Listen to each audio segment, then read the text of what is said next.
My career, it has happened many, many times since when someone would intimidate me or scare me and take something that I believe was mine. Get between somebody and their paper. Taking a man's livelihood away from him is akin to killing him. Most would have to run the streets for years to learn a lesson that profound. It took me 2 seconds. Never get between somebody and their paper. Sharpe tried to make the whole thing go away with $10 million, but y'all, it didn't work. His legal team just confirmed that he offered his accuser at least $10 million during private mediation talks before she hit him with that $50 million loss. Oh, Lord have mercy. If you say that one more time, I'm going to choke out of you when I see you. To my family, friends, supporters, and colleagues, I want to speak to you directly and from the heart. This is a shakedown. I'm going to be open, transparent, and defend myself because this isn't right. This is all being orchestrated by Tony Busby. Dave Chappelle just slid straight into the chaos swirling around NFL legend Shannon Sharpe and headline hunter attorney Tony Busby. And Dave is flat out calling this lawsuit a setup. He says shady gatekeepers up top want Shannon silent because Club Shay Shay keeps letting heavy hitters like Katt Williams and Monique roast Hollywood's secrets. And right when Sharpe was rumored to lock a $100 million media bag bam, an anonymous Jane Doe sues him in Nevada with Busby front and center. Chappelle claims that timing screams warning shot, and he hints that the same playbook has kneecapped black stars before. Jane Doe says she met Shannon at a Los Angeles gym in 2023 when she was 19 and he was 56, and she claims things turned dark fast. Choking, threats, secret recordings, a gun on the table, and Sharpe bragging he'd wreck her so no man would want her. She says he forced oral sex on October 6, 2024, raped her, then repeated the assault on January 2, 2025 while she cried. She wants $50 million and calls Sharpe a narcissist who has bullied women for years. Shannon hires lawyer Lanny Davis, who doxes Jane as OnlyFans model Gabriella Zuniga, says texts prove the relationship was consensual role play, but he shares no screenshots. It was completely outside of my frame of reference. I've been in show business since I was 14, and I've heard the stories of what happens, and I've seen these kinds of things play out in front of me. Okay. When you say you heard the stories, what do you mean? What stories?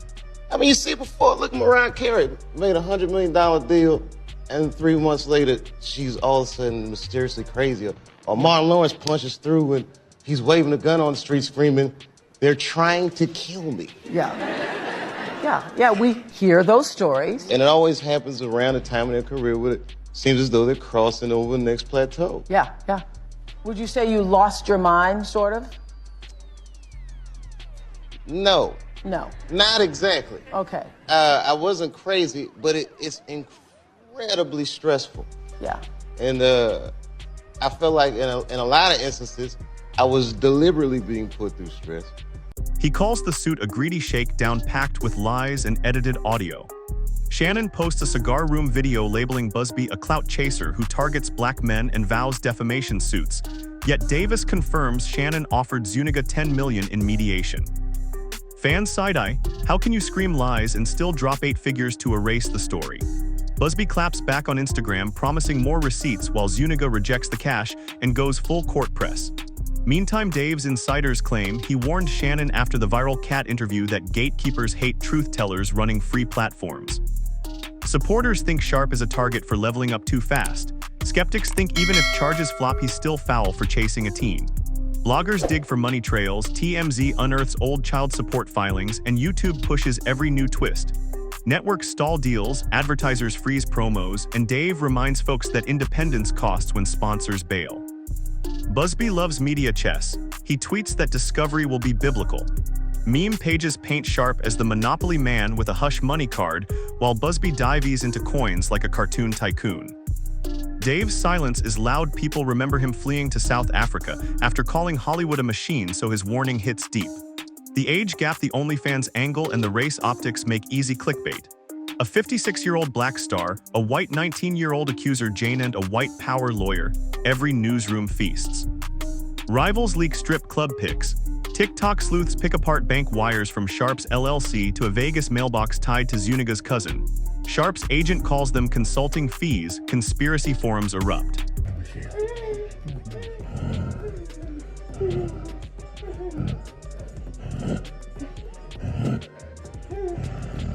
I say you're just gonna like get mad at and you're just gonna hang up on me, so I feel like I'm not gonna hang up on you. Here's what it is. what does that even mean? Nothing, Gabby. You want to be a dick to me now, so I don't want to be. Don't manipulate me. oh Lord have mercy. If you say that one more time, I'm gonna choke the out of you when I see you.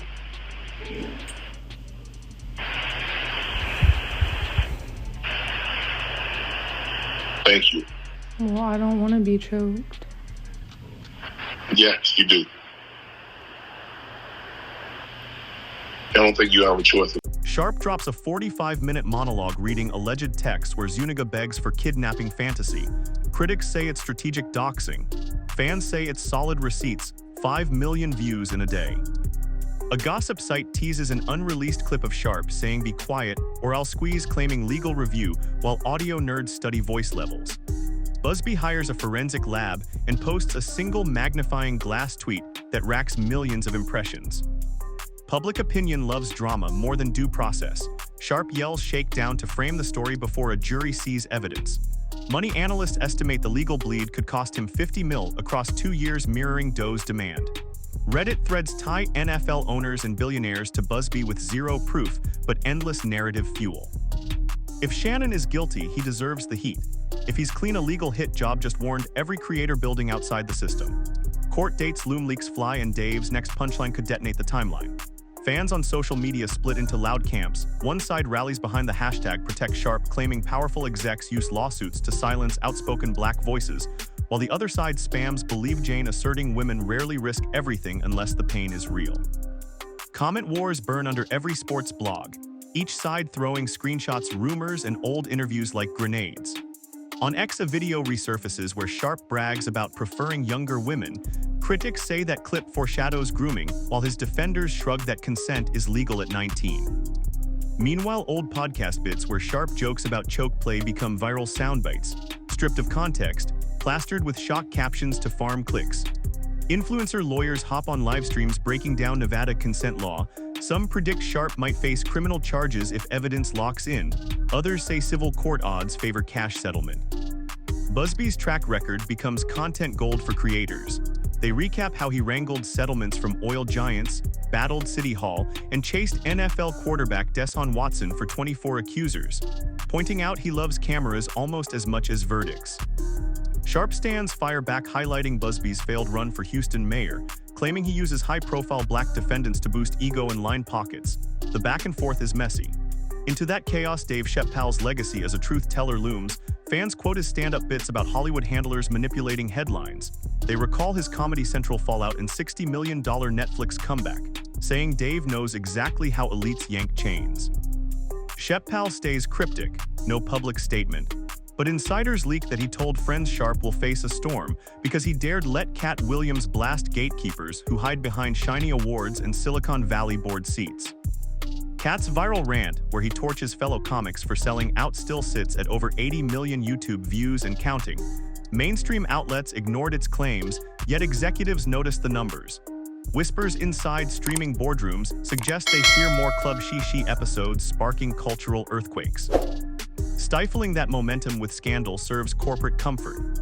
While that theory spreads, Jane Doe's legal filing surfaces, a 40-page complaint with graphic descriptions, including claims Sharpe demanded race play calling her slurs, claims he filmed encounters without consent, and claims he wielded a Glock during arguments. Sharpe's legal team counters with affidavits from 2 ex-girlfriends calling him respectful, but Busby releases a medical report from Jane Doe's therapist noting panic attacks after alleged assaults.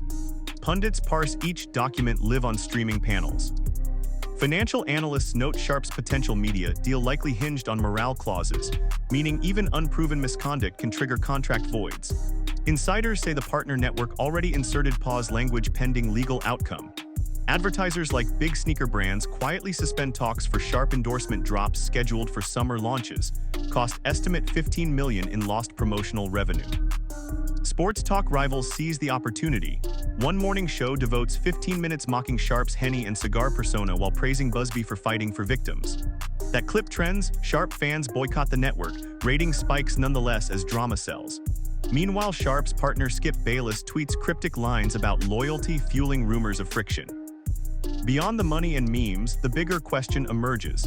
Will this reshape how athlete podcasters handle controversial guests?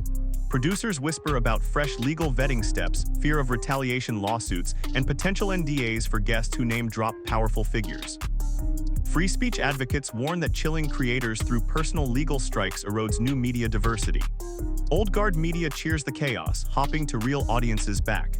Shannon doubles down by live-streaming daily workouts, claiming stress cannot break him, flexing biceps, reading Bible verses, and challenging Busby to drop unedited audio. His followers chant prayers, skeptics yell clown moves. Weekends bring new leaks. A hotel receipt showing Sharpe and Zuniga in Miami right after the Vegas gym date, contradicting timelines. Security footage allegedly shows them laughing poolside. Busby dismisses it as irrelevant to consent. Sharpe's team calls it smoking gun. Another blogger uncovers Zuniga group chat messages joking about finessing an athlete, fueling defense claims of extortion.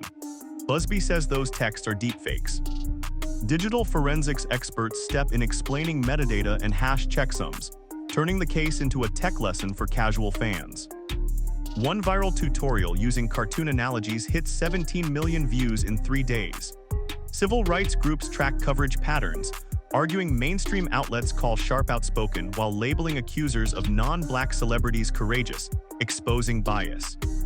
Media professors weigh in on cable panels, ratings climb. Political pundits weaponize the saga for culture war rants. Busby's team files a motion seeking Sharpe's phone dumps, Sharpe counters citing privacy. Teens suddenly realize private DMs can be subpoena bait and start deleting archives. Sharpe supporters launch a GoFundMe for legal fees. Critics mock the appeal to donors, yet six figures roll in within hours showcasing parasocial power. NBA stars split in interviews. Some defend Sharpe as mentor, others distance citing brand safety. League PR memos urge silence. Rumor of a second Jane Doe from Sharpe CBS era swirls. Busby teases press conference. Sharpe calls it recycled fiction. Analysts compare arcs to Cosby Watson and Tiger scandals, nodding perception often locks before verdicts. Insurance underwriters hike podcast host premiums, platforms draft tougher liability clauses, lawyers sharpen First Amendment defenses. College media classes already write case studies, freshmen debate power imbalance ethics, seniors dissect crisis PR. Through all this, Dave might be scripting a new Netflix special titled Puppet Strings, ready to drop mid-trial. Until then, the internet refreshes hourly, and that $100 million question hangs heavy: justice or sabotage? Courtroom calendars inch closer, leak culture intensifies, and Dave's next punchline could detonate timelines. As new days roll in, the plot only thickens.